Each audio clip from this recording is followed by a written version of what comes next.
All right. Happy Friday, everyone. Welcome back to Sudozi LinkedIn Finance Fridays.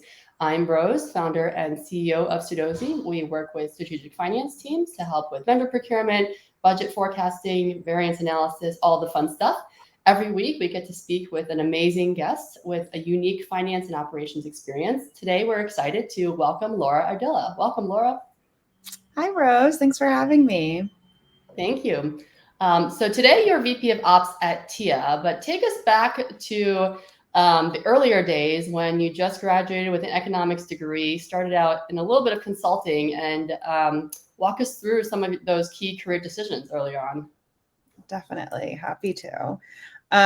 Yes, I think I was a very lost 22-year-old as I was thinking about the end of college and had pretty much no idea what I wanted to do other than I didn't want to go into banking, which at that time seemed to be like the only thing that was an option to do. And I had a friend come back from a career fair who said, I found your job. There's this thing called economic consulting, there's data, smart people work there. I think you should do that. And I said, Try it great. out. Thanks. I'll do that. At that time, I was wondering, like, do I maybe want to go get a PhD, do some more academic research, et cetera? And this seemed like an interesting way to try and answer that question for myself. So took my friend's advice, applied, got the job, and basically took it and moved to New York and met tons of really, really interesting people. The work we did was at that time largely working with the financial industry and what economic consulting basically does. I think, Rose, you spent some time in economic Mm-hmm. consulting, which is funny because it's so small. We would basically support litigation and so support various players who were involved in litigation in understanding what was actually happening using data. Tons of interesting problems, but pretty quickly figured out that I wasn't really energized by the culture, the ways of working, the some of the problems that we were trying to solve. I remember one day I was basically like, the most exciting thing that can happen to me is that I'll get promoted like 3 months earlier. That's not so exciting. But there's a tons of things I liked. I really focus on trying to build sense of team and figuring that out. And they sent us to San Francisco for a training. I'd never been to California, really didn't even know that this industry called tech existed. Fell in love with the city, fell in love with this, like, what I thought was an idea of working in tech, and flew back after this training and told all my friends, I'm going to move to San Francisco. And they were like, okay, you're crazy. Here's another one of your ideas. And literally like opened my phone because I thought that was what tech was, and found the Uber app and found someone who was working there who agreed to let me um, uh, refer me, and I applied to Uber, and that was how I ended up even thinking about getting to Uber and applying. So it was Yeah. quite Well, uh, we took full advantage of you wanting to work in tech because we were just so short staffed with the analysis that needed to be done and the actual decisions on pricing and just forecasting everything else. So that was very fortunate for us that you decided to make that transition. So in at Uber, obviously you started on pricing, made a lot of decisions globally on different UberX, Uberpool, all these different launches that were happening. Share a little bit about your thought process transitioning out of finance and into a strategic and operations role towards the end there. Totally. It was interesting landing in the finance team to begin with at Uber. And I'd never taken a finance class. I didn't know anything about finance. And so I accidentally, I think, ended up on this team that was so magical. And I frequently think about why you hired me. And I think that's the answer. There was a need. You needed a body, and I was a body. But it was Beyond one, that, it was a very really special body.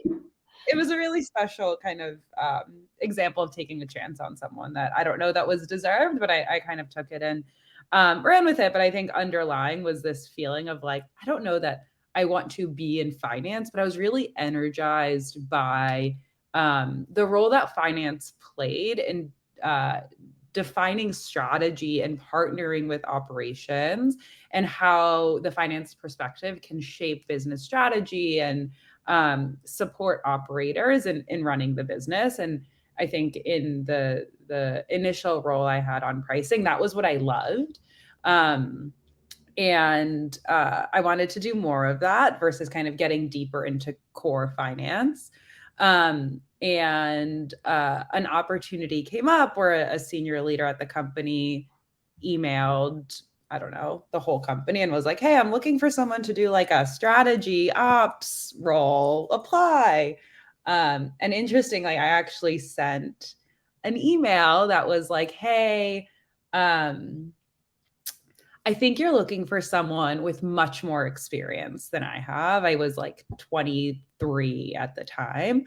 But let me know when you expand the team. I've really liked working with you, and I would love to get to work with you more closely, and like totally like kicked myself out of the race.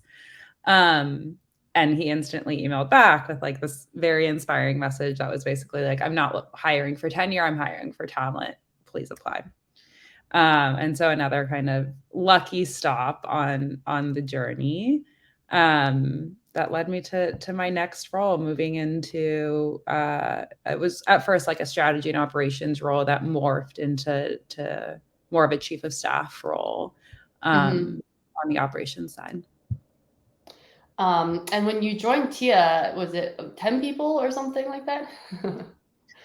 10 We or were about 13? 10 people, I think. I Okay. get asked this question a lot, so I should have a better answer. And I'm just going to go with about Well, we no one fit will really know very unless they do small some office. digging. So we can we'll say 12 and a half people Yeah. at the company at the time. So first, share a little bit about what Tia does, you know, when you started at 12 and a half people, where you all are at now. And then we can talk a little bit more about the growth strategy you've had in the different phases of the company as well. Totally. So coming out of Uber, I wanted to go back to do something small. Um, I had joined Uber when it was about 4,000 people, so it wasn't small. And I wanted that experience of like really building something from the ground up. So it was really looking just at seed, pre-seed stage companies. And I got excited by healthcare, which again, I don't even think I knew what that meant when I was starting to look at companies. But I ended up getting connected to the founders of Tia and got really inspired by their vision, which was to build this modern medical home, one-stop shop for women to help women achieve optimal health as defined by themselves. And that kind of lit my heart up, lit my mind up, Yeah. and made me want to jump in. They didn't have anyone at all on kind of the biz ops side. And so was the first person to kind of step into that role and help define what that could mean for the company too. Yeah. So in the first year or so, was the word budget even a thing? Like, how did you make Okay. decisions? What were your constraints on initiatives that you ran? It's a good question. I think the question has always been like, what is our budget? And at the beginning, our budget was the absolute least required to get anything done.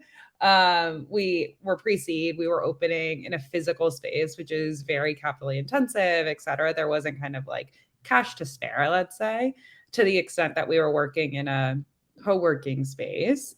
And Yeah. these rooms in the co-working space were so expensive that we would take a piece. We found a way to sneak into the co-working space, so we wouldn't have to pay for the The full co-working, thing. the rental, which we don't do now, many years later. But that was kind of the budgeting was really finding ways to be hacky, spend the least possible, and really the founders were the ones responsible for kind of pulling that all together at that time and playing that role. And when in Tia's journey did you all hire Julia, who really runs finance for Tia? It's a good question.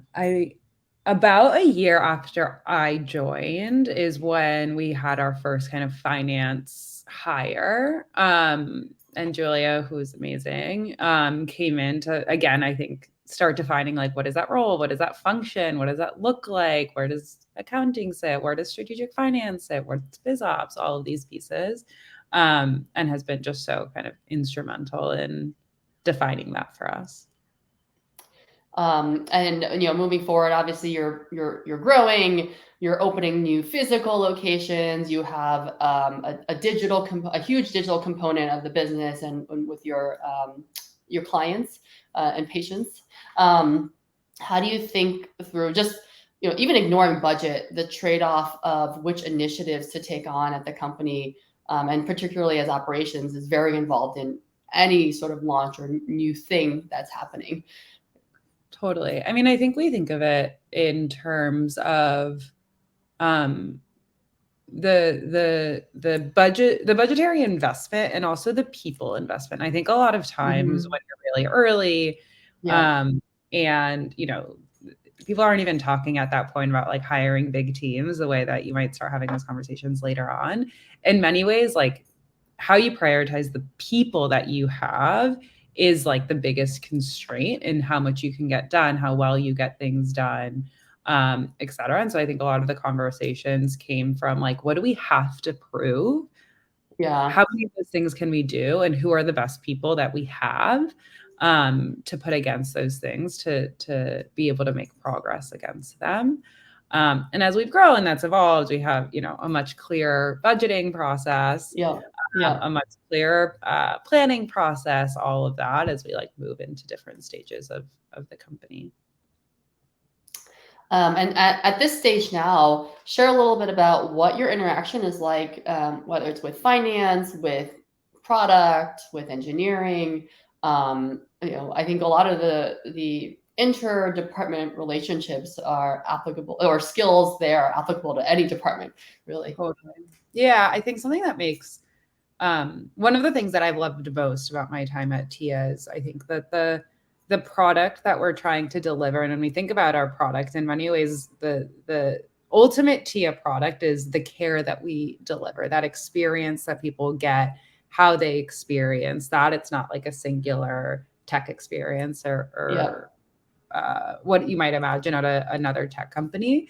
And I think what makes TIA's experience and TIA's product so unique is combining really interdisciplinary teams that have wildly different backgrounds and putting them in a room to solve really hard problems. So you pull in the best clinicians, the best physical space designers, the best UX designers, amazing operators, amazing finance people. And I think in many ways, there's so much magic to that when you can get it right. And so much of what I've learned and continue to learn is the piece to getting that right that's so critical is finding a way to like bridge the languages that different people bring, right? So thinking just about like putting a finance team and someone else together, like finance team can speak in spreadsheets and the numbers and the margin, and this is where we need to be the next week. Yeah. And to so many other people, that makes no sense. That's not how they speak. That's not how they think. That's not how they've been trained. And so I think that something that I've really loved about my role is sometimes like playing that role of bridging and translating to different teams, finding the ways that makes sense, and thinking about how we bring like reality and people's experiences into those conversations too. And on the finance side, I think the thing that I spend a lot of time with Julia talking about is like, there's a spreadsheet and then there's reality. And how can we increasingly, as we grow, bring those things together while accepting that like we're still learning, we're still evolving, and we have to find those bridges really intentionally. That's fascinating. Thank you. It's like the actual language, and then it's a business language, right? Like how do you pivot and translate this chunk of what the Excel said into to an engineer who hopefully can digest that, and to a designer or to a clinician. Sometimes have different words for the exact same metric. How do you Totally. solve that? Yeah, super, Totally. super fascinating. Yeah. As we're actually close to time here, it's gone by really quickly. I'd love to hear like maybe one or two things about Tia and healthcare because as you mentioned, you hadn't been in healthcare. Like one or two like fun facts about either compliance or other things you've had to deal with during these last 4 years. And then we'll also, if you could wrap in any sort of Excel tip or tool tip or whatever it is that you enjoy on the software side of things at the end. Yeah. I think that coming from Uber, which was highly regulated, intensely scrutinized, all of these things, I got some insight from folks that like healthcare is hard. There's a lot of regulations. However, it's been around forever. It's all these things. And I think I probably underestimated like how much that is true. And how much you have to be willing to really like dive in and understand the industry, the experience, all of these things. And so I don't know, there's so many things that I at first glance will be like, that can't be the case, like whether it's a compliance thing or like a license or all of these things. And then you're like, nope, this is true. It's This is how actually this is true. true. Yeah, it's actually true. And you figuring out like what are the things that you can change, what are the things where you want to be innovative, where are the things that like it's how it works. You have to do it this way, I think has been really interesting. On the Excel side, I think I've increasingly lost my Excel tips as I have more folks on my great team who are great at Excel. Though I have been told that my legacy at TIA will be telling people to Google it. And so my tip would be that you can learn anything Just on Google it. Google and YouTube. And if you are curious, you can figure it out, especially when it comes to Excel. Awesome. I love it. Well, thank you so much, Laura, for joining us today and best of luck. Continue to grow TIA. Very excited for the vision and mission, everything you're doing over there. Thanks. Good to see you, Rose. Have a good one. Have a good one. Bye.